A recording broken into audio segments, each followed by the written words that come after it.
चौथा महीना शुरू होते ही हमारे शरीर में एससीजी नाम का जो हार्मोन्स है वो कम होने लगता है, जिसकी वजह से हमें वॉमिटिंग की प्रॉब्लम या मिथली आना या जी मचलना या मॉर्निंग सिकनेस, ये सारी जो प्रॉब्लम्स हैं वो कम होने लगती हैं। जैसे जैसे प्रेगनेंसी बढ़ती है हमारा एससीजी हार्मोन्स कम होने लगता है। मगर जब हमारा एससीजी हार्मोन्स कम होता है, वहीं जो हमारा प्रोजेस्टेरोन हार्मोन्स होता है वो बढ़ने लगता है जैसे जैसे प्रेगनेंसी बढ़ती है। इसकी वजह से हमें कॉन्स्टिपेशन और पेट से जुड़ी प्रॉब्लम्स होने लगती हैं। साथ ही आपकी जो सांसें हैं वो जल्दी जल्दी फूलने लगती हैं। आप कोई भी काम करेंगे आप जल्दी से थक जाएंगे, साथ ही जो आपकी सांसें हैं वो जल्दी जल्दी फूलने लगेंगी। ये सारी चीज़ें प्रोजेस्टेरोन हार्मोन्स की वजह से होती हैं, क्योंकि प्रेगनेंसी के बढ़ने से प्रोजेस्टेरोन हार्मोन्स बढ़ने लगता है। इसी के साथ चौथा महीना शुरू होते ही आपका जो पेट है वो दिखना शुरू होने लगेगा, क्योंकि जो बच्चा है वो नीचे से अब ऊपर पेट की तरफ खिसकने लगता है, जिसकी वजह से आपका पेट दिखना शुरू हो जाएगा। अगर आप बहुत पतले हैं तो हो सकता है अभी भी आपका पेट उतने अच्छे से दिखना शुरू ना हो, तो इस चीज़ के लिए आपको डरने और घबराने की ज़रूरत नहीं है। अब बात करते हैं बच्चे में क्या क्या बदलाव आए हैं। इस समय जो बच्चे का वज़न है वो बहुत तेज़ी से बढ़ेगा, यानी कि अभी तक जो बच्चे का वज़न था पहले महीने से लेकर चौथे महीने तक वो अभी 28 ग्राम हुआ था, मगर अब आपके जो बच्चे का वज़न है वो 28 ग्राम से लेकर 100 ग्राम चौथे महीने के आखिर तक हो जाएगा। यानी कि इस महीने बच्चे का वज़न बहुत तेज़ी से बढ़ेगा। बच्चे के जो शरीर में बदलाव है, बच्चे का जो विकास है वो बहुत तेज़ी से होगा। बच्चे की आई लैशेज़, बच्चे के जो हाथ पैर हैं वो थोड़े और बड़े हो जाएंगे। इसी के साथ जो बच्चे की लंबाई है वो 2.5 इंच से लेकर 4 इंच तक के बीच में हो जाएगी। इसी के साथ अब आपका जो वेट है वो भी तेज़ी से बढ़ना शुरू हो जाएगा। इसी के साथ हो सकता है आपके जो हाथ पैर हैं इसमें सूजन भी आनी शुरू हो जाए। इसी के साथ बच्चा लड़का है या लड़की है वो चौथे महीने के अल्ट्रासाउंड में बहुत अच्छे से पता चल जाता है। इंडिया में ये चीज़ पता करना या बताना गैर कानूनी है। बच्चे की जो त्वचा है अभी भी वो ट्रांसपेरेंट है, अभी भी वो जो है उसके आर पार देखा जा सकता है। चौथे महीने से महिला को इस बात का ध्यान रखना है कि उनके शरीर में कोई भी पोषक तत्व की कमी ना हो। इसी के साथ चौथा महीना शुरू होने पर आप एक्सरसाइज भी शुरू कर सकते हैं। कुछ एक्सरसाइज होती हैं, जैसे स्क्वाट एक्सरसाइज होती है, आपकी चेयर पोजीशन होती है, ब्रीथिंग एक्सरसाइज होती हैं, बटरफ्लाई होती है, डक वॉक होती है। ऐसी एक्सरसाइज अब आप कर सकते हैं।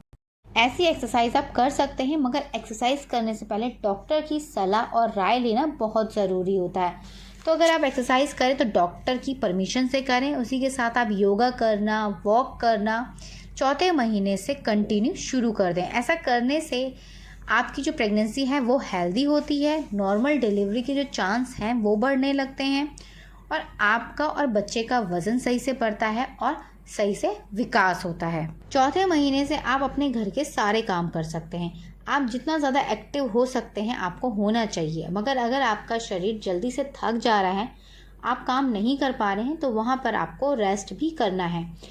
आपको एक चीज़ जाननी चाहिए कि जितना ज़्यादा आप प्रेगनेंसी में एक्टिव रहेंगे उतना ही बच्चा हेल्दी होता है, आपकी प्रेगनेंसी हेल्दी होती है और नॉर्मल डिलीवरी के चांस बढ़ते हैं। तो जितना काम आपसे किया जाता है आपको घर के सारे काम करने चाहिए। कुछ काम है जिन्हें आपको अवॉइड करना है, जैसे भारी सामान उठाना, भारी सामान एक जगह से दूसरे जगह रखना, इसी के साथ भारी कपड़े धोना या एक ही पोजीशन बहुत देर तक बैठे रहना या खड़े रहना, पैर लटका के बैठना, ये सारी चीज़ें आपको अवॉइड करनी चाहिए। झुकना बेसिकली आपको अवॉइड करना चाहिए। आप ऐसे ना झुकें कि पेट पे दबाव पड़े, और किसी चीज़ के ऊपर चढ़कर सफाई ना करें, किसी चीज़ के नीचे झुककर सफाई ना करें। बाकी आप घर में झाड़ू लगाना, पोछा लगाना, कपड़े धोना, खाना पकाना, बर्तन धोना, सारे काम कर सकते हैं। मार्केट जाना, सब कुछ कर सकते हैं। बस कुछ बातों का ध्यान रखना है कि सीढ़ियों पर चलते वक्त आपको अकेले नहीं चलना है, आपको टाइट कपड़े या हाई हील्स नहीं पहननी है। अल्कोहल अब आपको बिल्कुल भी नहीं लेना। अगर आप अल्कोहल लेते थे तो प्रेगनेंसी कंसीव होने के बाद से ही आपको अल्कोहल बिल्कुल भी नहीं लेना चाहिए। कैफ़ीन वाली चीज़ें अपनी डाइट से हटा दीजिए। मैदे वाली, प्रिजर्वेटिव्स या ऐसी चीज़ें जो पैकेट बंद हैं वो सारी चीज़ें अवॉइड कीजिए। फास्ट फूड अवॉइड कीजिए। बहुत अधिक ऑयली या मसालेदार खाना भी आपको अवॉइड करना है। हल्का भोजन लीजिए, फ्रेश भोजन लीजिए। फ्रूट्स आप ले सकते हैं, नारियल पानी अगर आप अपनी डाइट में शामिल करना चाहें तो डेली का 1 नारियल पानी भी आप पी सकते हैं। आपको इस बात का ध्यान रखना है कि आपको अब भूखे नहीं रहना, साथ ही पेट भरकर खाना नहीं खाना। आपको हर 2 घंटे में कुछ ना कुछ खाना है और पेट भरकर बिल्कुल भी खाना नहीं खाना है। कोशिश करें घर पर बना हुआ ताज़ा और पोषक तत्वों से भरपूर भोजन ही आप लीजिए। दही, छाछ, दूध अपनी डाइट में शामिल ज़रूर कीजिए। इसी के साथ देसी घी भी कम मात्रा में आप चौथे महीने से अपनी डाइट में लेना शुरू कर सकते हैं। इससे जुड़े कोई भी सवाल या सुझाव हो तो कमेंट करके हमें ज़रूर लिखिएगा। आपकी प्रेगनेंसी का कौन सा महीना चल रहा है और कहाँ से आप हमारी ये वीडियो देख रहे हैं, हमें लिखकर ज़रूर बताइएगा। इस वीडियो को अपने दोस्तों के साथ शेयर ज़रूर कीजिएगा ताकि उनकी भी हेल्प हो सके। वीडियो पसंद आई तो लाइक करना बिल्कुल मत भूलिएगा।